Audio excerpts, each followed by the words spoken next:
Ellen White talks about the importance of God taking us over the same ground again.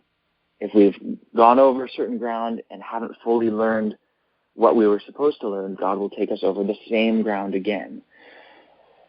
So that may be some of what we are experiencing.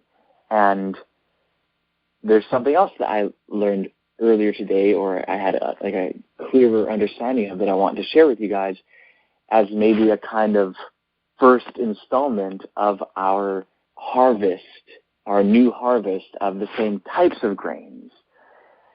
And it has to do with the will being the governing power in humanity. And we've talked about this and understood this before. We've read statements from Ellen White, and we have had meetings where we've emphasized the power of choice. But that is a lesson which needs to be learned more fully. We need a new harvest of that same grain of truth.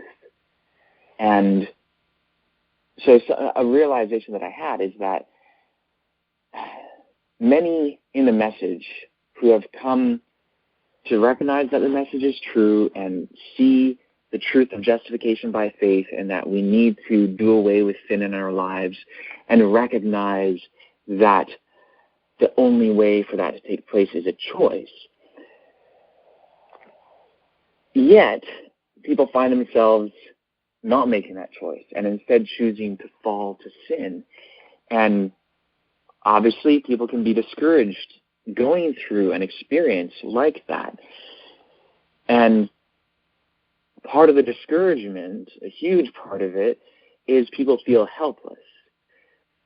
So you might feel sometimes like you are doomed to choose to sin again. Like, yeah, you recognize it's a choice, but you feel like it's just inevitable that you'll choose that again, and it's like almost like you can't do anything about it. Like, you're just going to come across a temptation, and you're just going to choose to fall to it again.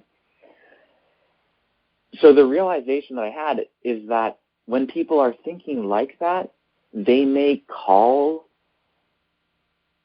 falling to sin a choice, but so long as you are thinking of some sort of potential future sin and your choice in giving into it as inevitable, you actually aren't really thinking of it as a choice.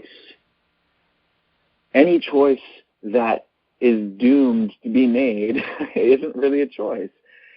By definition, a choice is something that is not doomed to be a certain way, or someone is not incapable of making a future choice something else. If they were, it wouldn't be a choice. It would just be an inevitable event that they had no power of. So if it is a choice, it means that you do have power over it. And if you find yourself thinking about sin from a powerless perspective, from a perspective where you think, yeah, I recognize it's a choice, but it's just inevitable that I'm going to choose it again. I'm doomed to choose to sin. Recognize that you are not actually thinking of it as a choice, and that that is a problem. But recognizing that can help you to solve the problem. If you can recognize, whoa, I'm not really viewing this as a choice. I'm just thinking it's kind of automatic, and I'm just going to do it. Well, if you're thinking like that, you'll probably do it because you're not making a choice when you're not actually thinking of it as a choice.